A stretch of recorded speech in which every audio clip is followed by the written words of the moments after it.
네, 한국수자원공사가 대전의 본사에 있는 4대강 관련 물건을 파기하려다가 한 시민이 제보하는 덕분에 이 사실이 만천하에 드러났습니다. 네, 오늘은 그 공익제보자 그분의 근황에 대해서 이야기를 해보도록 하겠습니다. 그 대전에서 그분의 경우는 이제 그 일용직 그 파견 노동자로 이제 살아가고 있었어요. 근데 이분이 이제 1월 18일에는 오전에 파견되어 간 데가 이제 종이 파쇄 업체인데요. 거기서 이제 파쇄 현장을 간 곳이 바로 이제 대전 신탄진에 있는 한국수자원공사. 거기서 이제 문서 파쇄 작업을 했습니다. 그런데 이분이 갑자기 그 파쇄를 하다 보면 이제 파일, 검은색 파일철 같은 게 있죠. 그러면 그 겉에 거는 빼내고 안에 종이만 빼내서 그걸 이제 파쇄해야 되는데 그 파일철의 그 제목에 4대강 이런 글자가 딱 써 있는 거예요. 네.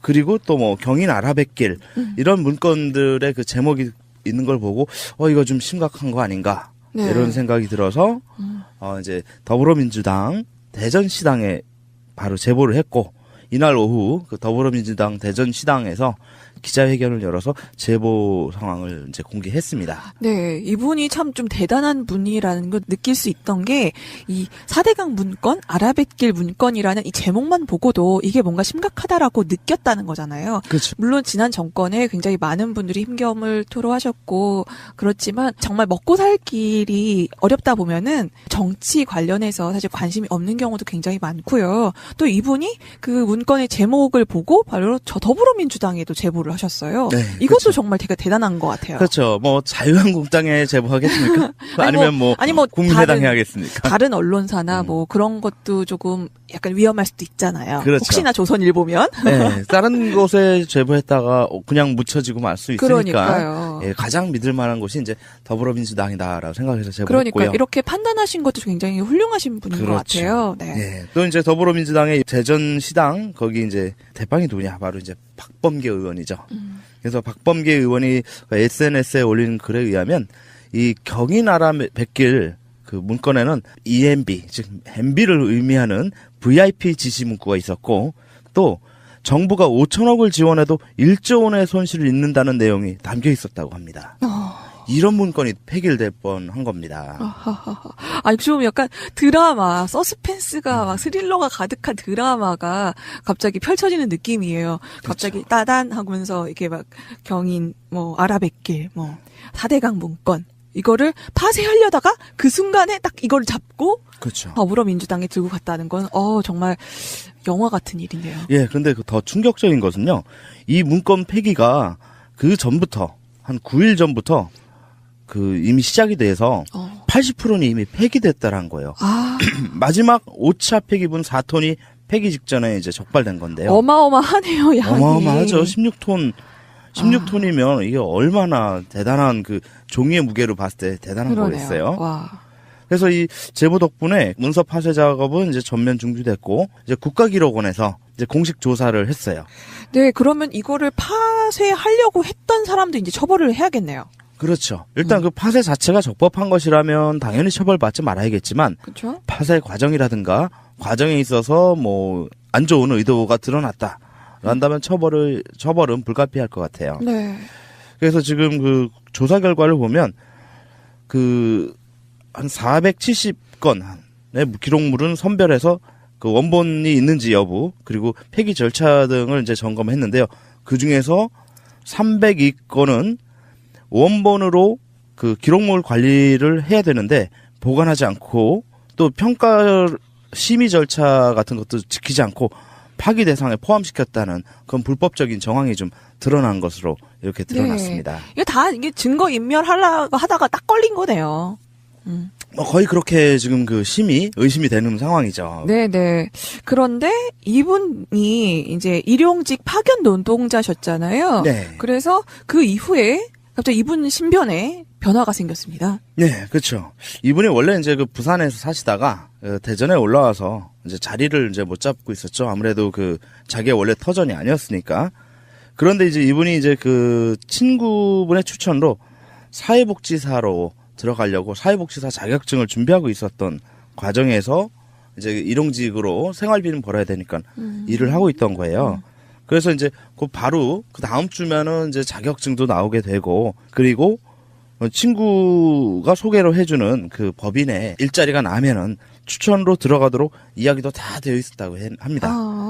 그런데 이날 그 1월 18일 기자회견을 하면서 아예 본인의 그 얼굴이 공개가 되어 버렸어요. 그러다 보니까 그냥 내부 제보자가 돼버려서 다음날 그 친구분한테서 소개를 해준 친구분한테서 아무래도 안 될 것 같다. 얼굴 다 팔리고 이름도 다 나왔기 때문에 안 되겠다라고 연락이 왔다고 합니다. 좀 이상한데요? 사회복지사, 사실 사회복지 자격을 준비하고 있었다는 걸 보면은 이분이 어떤 분인지 좀 알 수 있을 것 같아요. 사실 사회복지사 같은 경우는 좀 약간 봉사정신이 우선 있어야 되기 때문에 이게 보통 사람들이 그냥 선택할 수 없는 직업이기도 하고요. 그런데 이 분을 이제 뭐 어느 정도 법인에 추천을 들어가게 이미 되어 있는 그 법인 같은 경우는 재발절인 게 아닐까? 뭐 그것도 있겠죠. 네. 그렇기도 하지만 우리나라 그 사람들의 대부분의 그 비슷한 공통적인 정서인지 모르겠지만요. 내부 고발자를 썩 달갑지 않게 보는 그런 정서가 좀 없지 않아 있는 것 아닌가 싶어요. 그러니까 뭐랄까 그런 내부 고발을 하는 사람이 자기 조직에 들어온다면 자기 조직에 좀 부끄러운 부분, 민낯 이런 것들을 봤을 때 그거조차도 어디에 고발되지 않을까라는 그런 괜한 지레짐작. 네. 이런 것들 때문에 좀 부담스러워하는. 저희랑 네. 사실은 좀 비슷한 느낌이 드는데요. 저희가 이제 파업을 3년 동안 했잖아요. 네. 이 경력을 가지고 어디 들어갈 수가 없었어요. 파업을 했다는 것 자체도 내부적인 뭔가 문제에 대해서 저항을 한 거잖아요. 네. 그러다 보니까 좋아하는 사람들이 없죠. 그런 거나 이런 거나 좀 비슷하지 않을까 뭔가 그렇죠. 좀 느낌이 드는데 이분의 심정이 조금씩은 이해가 가네요. 그렇죠. 네. 더군다나 뭐 다른 곳에다가도 일자리를 알아보려고 해도 거기서도 마찬가지로 거절을 당했답니다. 네. 이미 좀 그 지역에서는 유명해지고 얼굴 팔리고 하다 보니까. 그리고 심지어는 다니고 있던 그 일용직 일도 거기서 같이 일하시는 분들이 천천히 그냥 안 나오는 게 좋을 것 같다라고 주변에서 이야기를 또 했답니다.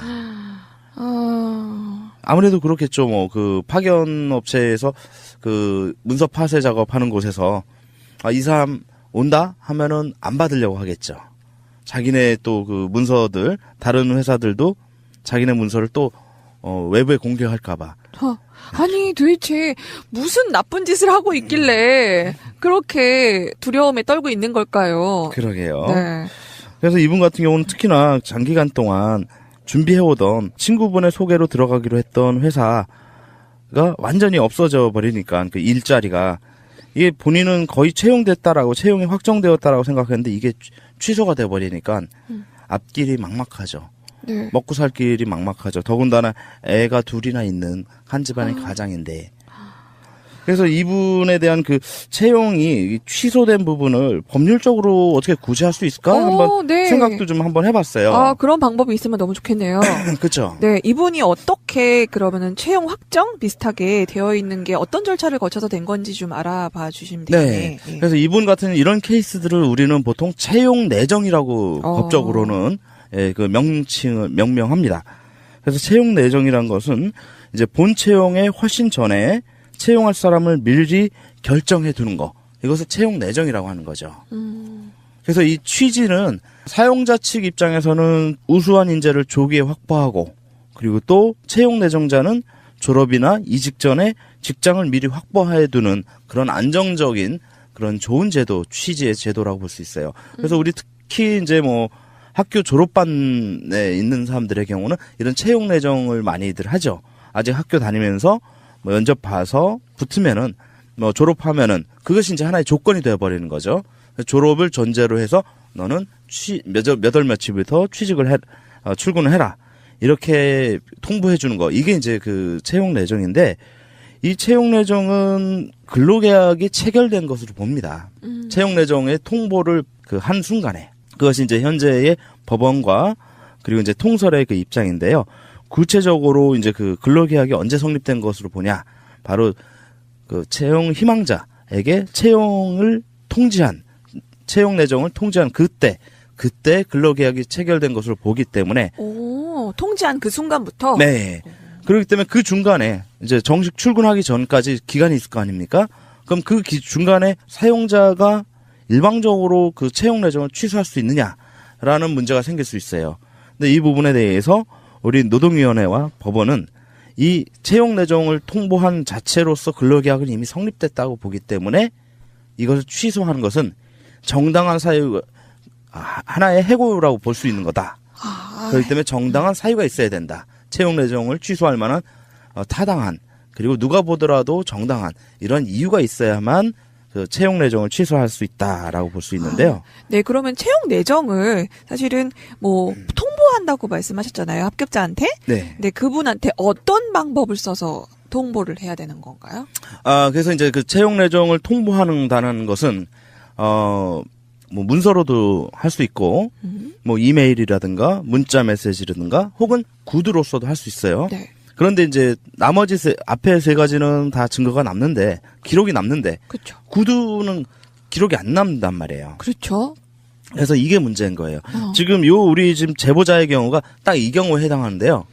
네, 그러니까 그 구두로 아마 구두도요. 약속이 되어 있었던 것 같은데, 사용자 측 취업하기로 되어 있던 그 법인에서 구체적으로 법인의 대표자가 본인 당사자에게 직접 구두로 통보를 했는지 여부가 불확실하고, 그리고 구두로 통보했다 하더라도 이 구두 통보 자체는 원래 기록에 남지 않기 때문에 증거 능력이 없다라고 보는 것이 일반적이에요. 그렇죠. 또 그 개인적인 그 사람 생각이었다. 회사 입장이 아니었다라고 말해버리면 끝이잖아요. 그렇죠. 구체적으로 적어도 문자 메시지나 이메일 같은 걸로 채용이 확정됐으니, 또는 몇 월 며칠부터 출근하세요. 자격증 나오면은 바로 출근하세요. 이런 그 통보가 구체적으로 나와 있다면은 채용 내정한 것으로 보기 때문에 이런 케이스에서는 바로 이제 해고를 구제를 받을 수가 있겠지만, 지금은 구체적인 그런 정황은 좀 보이지 않기 때문에 좀 안타깝게도 근로기준법에 의한 구제는 좀 어렵다라는 그런 결론에 좀 다다르더라고요. 네, 이런 좀 안타깝네. 법적으로는 조금 구제받기가 조금 어려운 부분이 분명히 있네요. 네, 그리고 이제 그 외에 다른 우리 법률에서 이런 공익제보자들 보호하는 그런 그 제도적 장치가 없느냐라는 이제 그 의문이 생기는데요.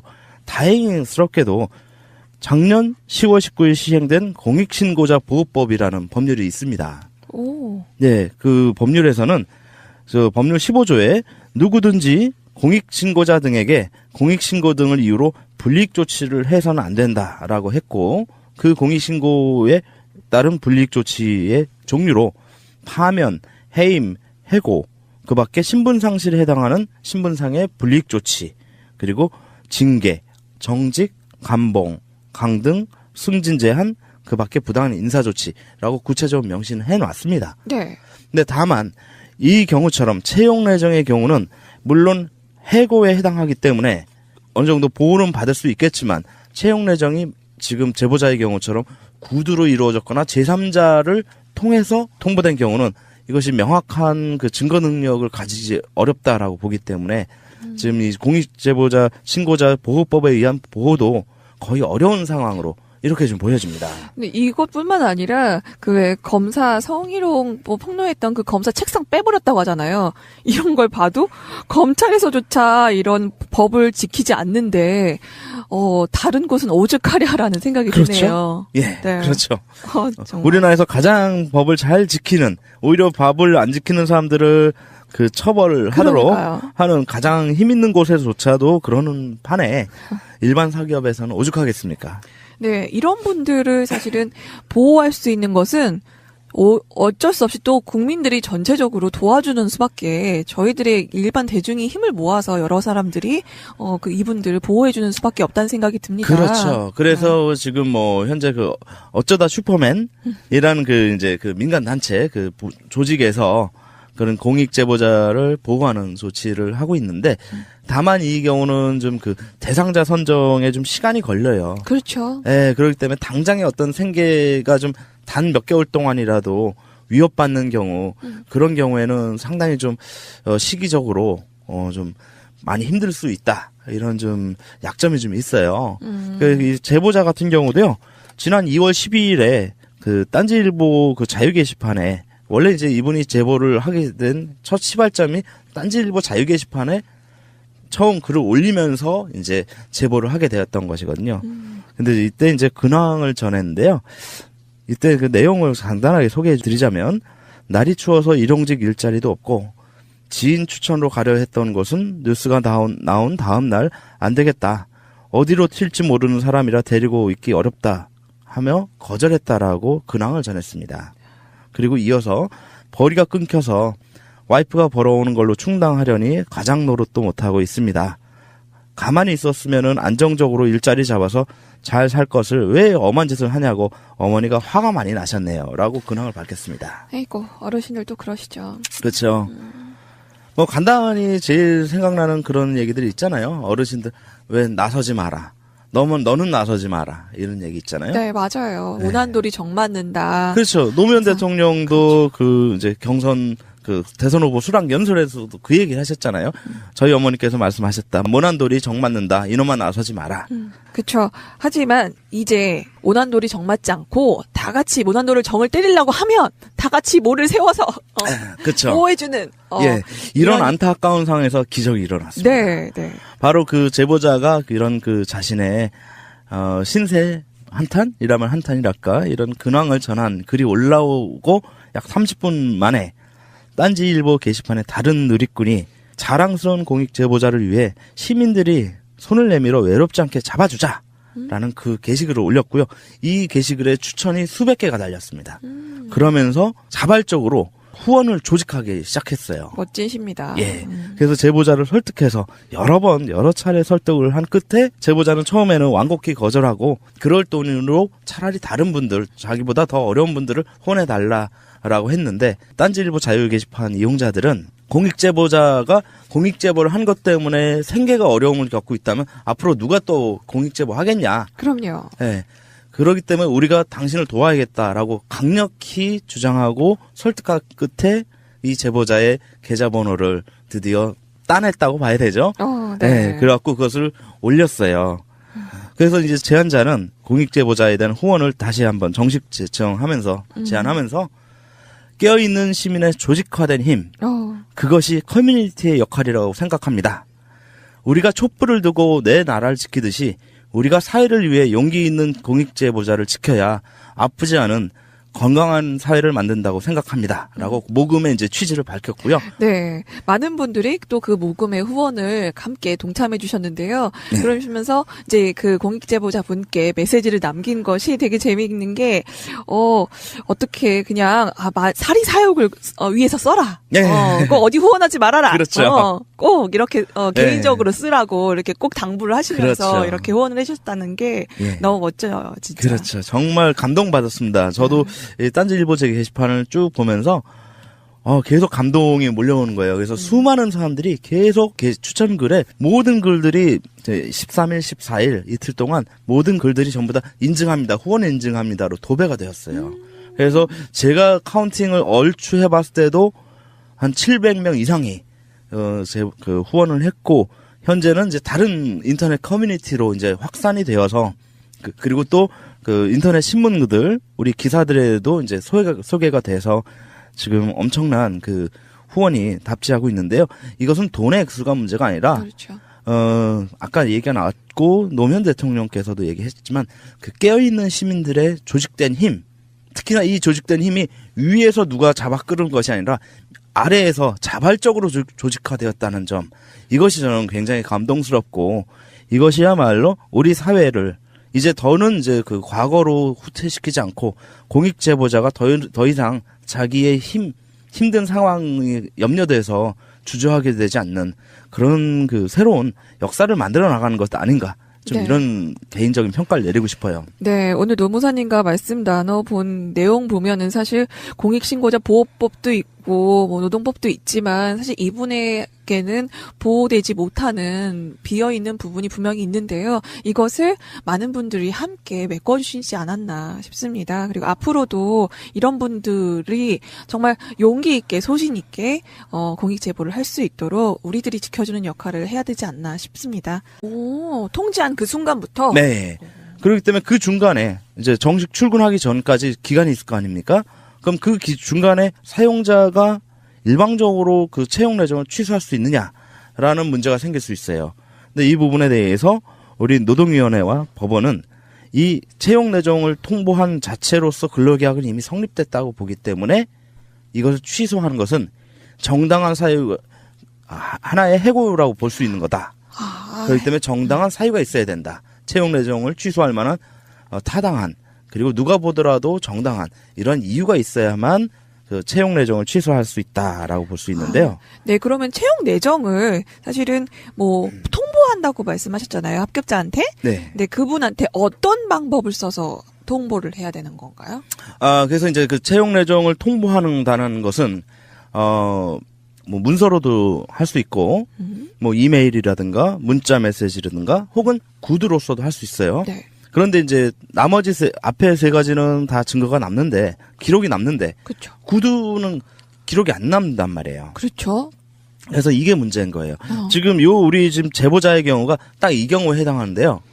네, 그러니까 그 구두로 아마 계약. 약속이 되어 있었던 것 같은데, 사용자 측 취업하기로 되어 있던 그 법인에서 구체적으로 법인의 대표자가 본인 당사자에게 직접 구두로 통보를 했는지 여부가 불확실하고, 그리고 구두로 통보했다 하더라도 이 구두 통보 자체는 원래 기록에 남지 않기 때문에 증거 능력이 없다라고 보는 것이 일반적이에요. 그렇죠. 또 그 개인적인 그 사람 생각이었다. 회사 입장이 아니었다라고 말해버리면 끝이잖아요. 그렇죠.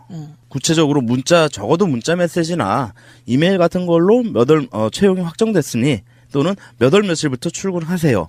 자격증 나오면은 바로 출근하세요. 이런 그 통보가 구체적으로 나와 있다면은 채용 내정한 것으로 보기 때문에 이런 케이스에서는 바로 이제 해고를 구제를 받을 수가 있겠지만, 지금은 구체적인 그런 정황은 좀 보이지 않기 때문에 좀 안타깝게도 근로기준법에 의한 구제는 좀 어렵다라는 그런 결론에 좀 다다르더라고요.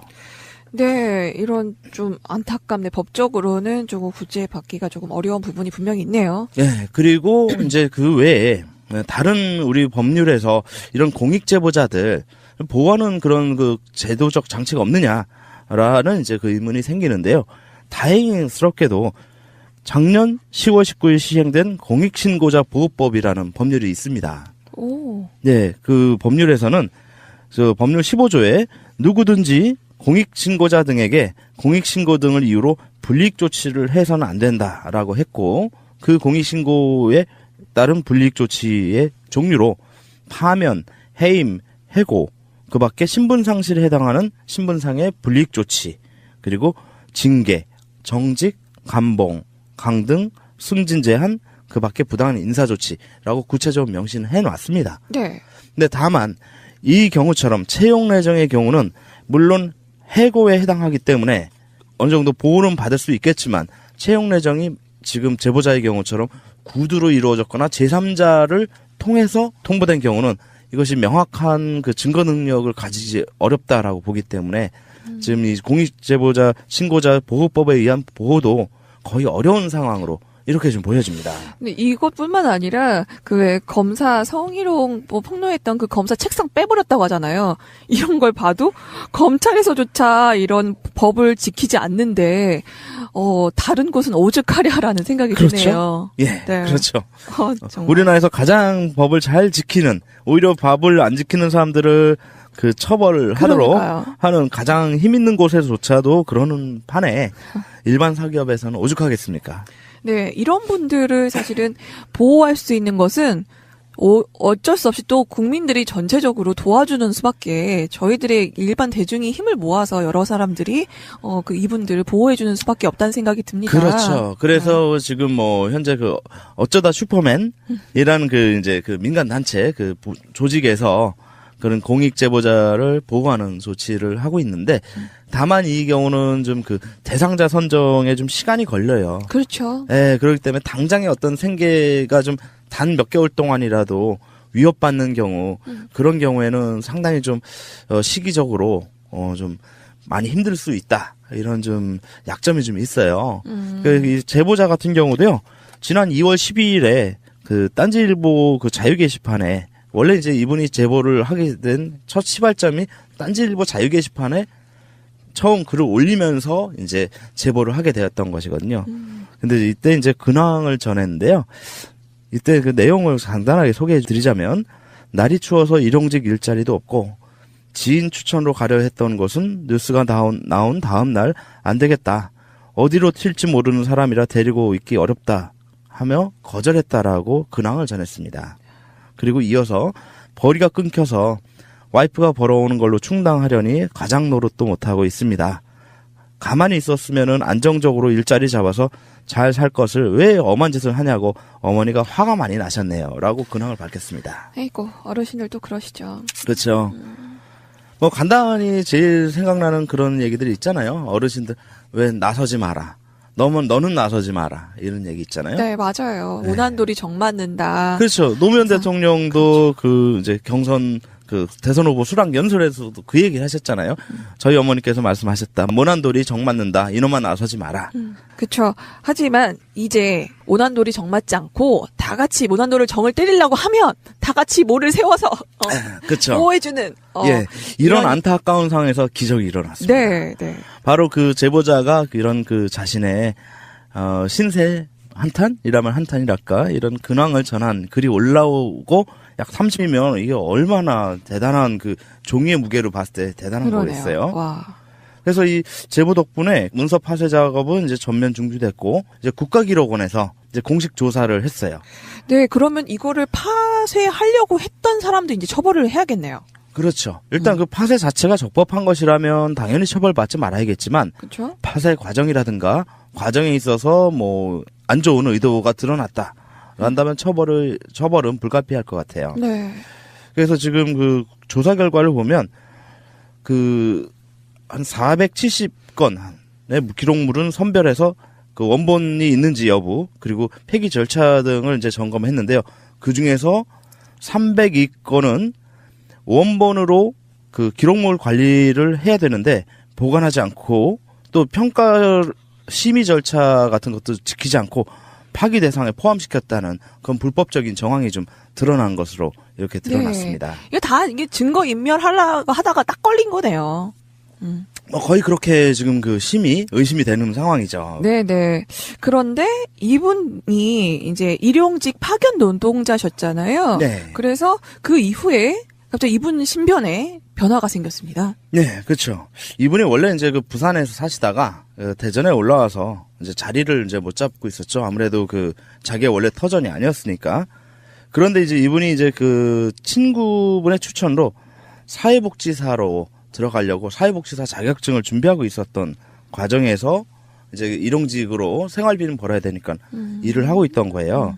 그래서 이제 그 바로 그 다음 주면은 이제 자격증도 나오게 되고 그리고 친구가 소개로 해주는 그 법인의 일자리가 나면은 추천으로 들어가도록 이야기도 다 되어 있었다고 합니다. 아. 그런데 이날 그 1월 18일 기자회견을 하면서 아예 본인의 그 얼굴이 공개가 되어 버렸어요. 그러다 보니까 그냥 내부 제보자가 돼버려서 다음날 그 친구분한테서 소개를 해준 친구분한테서 아무래도 안 될 것 같다. 얼굴 다 팔리고 이름도 다 나왔기 때문에 안 되겠다라고 연락이 왔다고 합니다. 좀 이상한데요? 사실 사회복지 자격을 준비하고 있었다는 걸 보면은 이분이 어떤 분인지 좀 알 수 있을 것 같아요. 사실 사회복지사 같은 경우는 좀 약간 봉사정신이 우선 있어야 되기 때문에 이게 보통 사람들이 그냥 선택할 수 없는 직업이기도 하고요. 그런데 이 분을 이제 뭐 어느 정도 법인에 추천을 들어가게 이미 되어 있는 그 법인 같은 경우는 재발절인 게 아닐까? 뭐 그것도 있겠죠. 네. 그렇기도 하지만 우리나라 그 사람들의 대부분의 그 비슷한 공통적인 정서인지 모르겠지만요. 내부 고발자를 썩 달갑지 않게 보는 그런 정서가 좀 없지 않아 있는 것 아닌가 싶어요.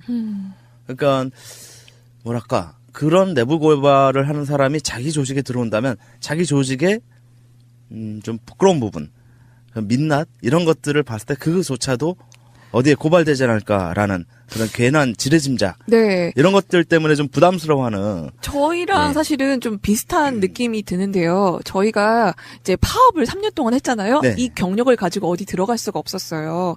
파업을 했다는 것 자체도 내부적인 뭔가 문제에 대해서 저항을 한 거잖아요. 네. 그러다 보니까 좋아하는 사람들이 없죠. 그런 거나 이런 거나 좀 비슷하지 않을까 뭔가 그렇죠. 좀 느낌이 드는데 이분의 심정이 조금씩은 이해가 가네요. 그렇죠. 네. 더군다나 뭐 다른 곳에다가도 일자리 알아보려고 해도 거기서도 마찬가지로 거절을 당했다 합니다. 네.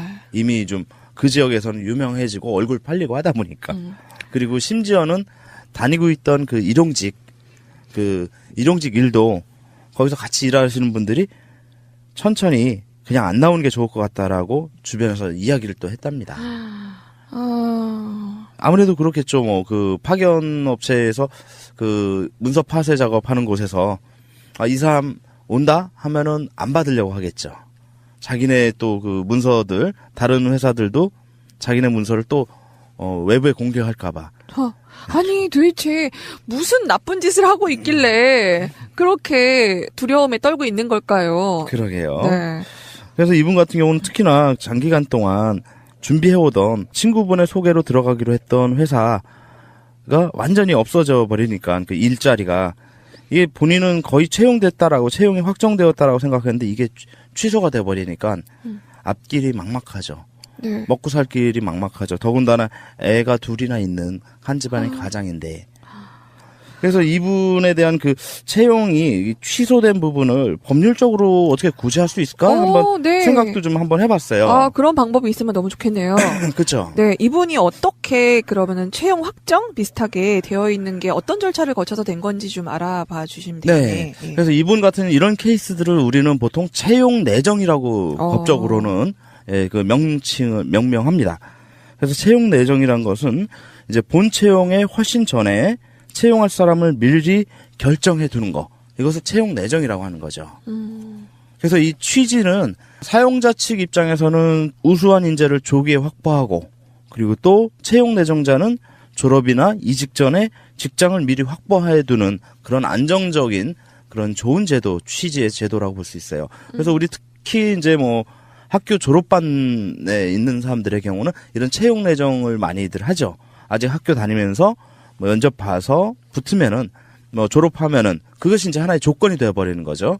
졸업을 전제로 해서 너는 몇 월 며칠부터 출근을 해라. 이렇게 통보해 주는 거. 이게 이제 그 채용 내정인데 이 채용 내정은 근로계약이 체결된 것으로 봅니다. 채용 내정의 통보를 그 한 순간에 그것이 이제 현재의 법원과 그리고 이제 통설의 그 입장인데요. 구체적으로 이제 그 근로계약이 언제 성립된 것으로 보냐? 바로 그 채용 희망자에게 채용 내정을 통지한 그때 근로계약이 체결된 것으로 보기 때문에 네, 한국수자원공사가 대전의 본사에 있는 4대강 관련 물건을 파기하려다가 한 시민이 제보하는 덕분에 이 사실이 만천하에 드러났습니다. 네, 오늘은 그 공익제보자 그분의 근황에 대해서 이야기를 해보도록 하겠습니다. 그 대전에서 그분의 경우는 이제 그 일용직 그 파견 노동자로 이제 살아가고 있었어요. 근데 이분이 이제 1월 18일에는 오전에 파견되어 간 데가 이제 종이 파쇄 업체인데요.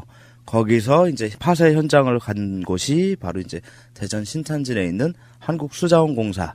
거기서 이제 문서 파쇄 작업을 했습니다. 그런데 이분이 갑자기 그 파쇄를 하다 보면 이제 검은색 파일철 같은 게 있죠. 그러면 그 겉에 거는 빼내고 안에 종이만 빼내서 그걸 이제 파쇄해야 되는데 그 파일철의 그 제목에 4대강 이런 글자가 딱 써 있는 거예요. 네. 그리고 또 뭐 경인 아라뱃길 이런 문건들의 그 제목이 있는 걸 보고 이거 좀 심각한 거 아닌가 네. 이런 생각이 들어서 이제 더불어민주당 대전시당에 바로 제보를 했고 이날 오후 그 더불어민주당 대전시당에서 기자회견을 열어서 제보 상황을 이제 공개했습니다. 네, 이분이 참 좀 대단한 분이라는 걸 느낄 수 있던 게 이 4대강 문건, 아라뱃길 문건이라는 이 제목만 보고도 이게 뭔가 심각하다라고 느꼈다는 거잖아요. 그렇죠. 물론 지난 정권에 굉장히 많은 분들이 힘겨움을 토로하셨고 그렇지만 정말 먹고 살 길이 어렵다 보면은 정치 관련해서 사실 관심이 없는 경우도 굉장히 많고요. 또 이분이 그 문건의 제목을 보고 바로 저 더불어민주당에도 제보를 제보를 하셨어요. 네, 이것도 그쵸. 정말 되게 대단한 것 같아요. 그렇죠. 뭐 자유한국당에 제보하겠습니까? 아니면 뭐 국민의당 다른- 해야겠습니까? 다른 언론사나 뭐 그런 것도 조금 약간 위험할 수도 있잖아요. 그렇죠. 혹시나 조선일보면 네, 다른 곳에 제보했다가 그냥 묻혀지고 말 수 있으니까 그러니까요. 예, 가장 믿을 만한 곳이 이제 더불어민주당이다라고 생각해서 그러니까 제보했고요. 이렇게 판단하신 것도 굉장히 훌륭하신 분인 것 그렇죠. 같아요. 네. 예, 또 이제 더불어민주당의 대전시당 거기 이제 대빵이 누구냐 바로 이제 박범계 의원이죠. 그래서 박범계 의원이 SNS에 올린 글에 의하면 이 경인아라 백길 그 문건에는 EMB 즉 MB를 의미하는 VIP 지시 문구가 있었고 또 정부가 5천억을 지원해도 1조 원의 손실을 입는다는 내용이 담겨 있었다고 합니다. 이런 문건이 폐기될 뻔한 겁니다. 아니, 좀 약간 드라마, 서스펜스가 막 스릴러가 가득한 드라마가 갑자기 펼쳐지는 느낌이에요. 갑자기 따단 하면서 이렇게 막 경인, 뭐, 아라뱃길, 뭐, 4대강 문건. 이거를 파쇄하려다가 그 순간에 딱 이걸 잡고 그렇죠. 더불어민주당에 들고 갔다는 건, 정말 영화 같은 일이네요. 예, 근데 더 충격적인 것은요. 이 문건 폐기가 그 전부터 한 9일 전부터 그 이미 시작이 돼서 80%는 이미 폐기됐다라는 거예요. 마지막 5차 폐기분 4톤이 폐기 직전에 이제 적발된 건데요. 어마어마하네요, 양이. 어마어마하죠. 16톤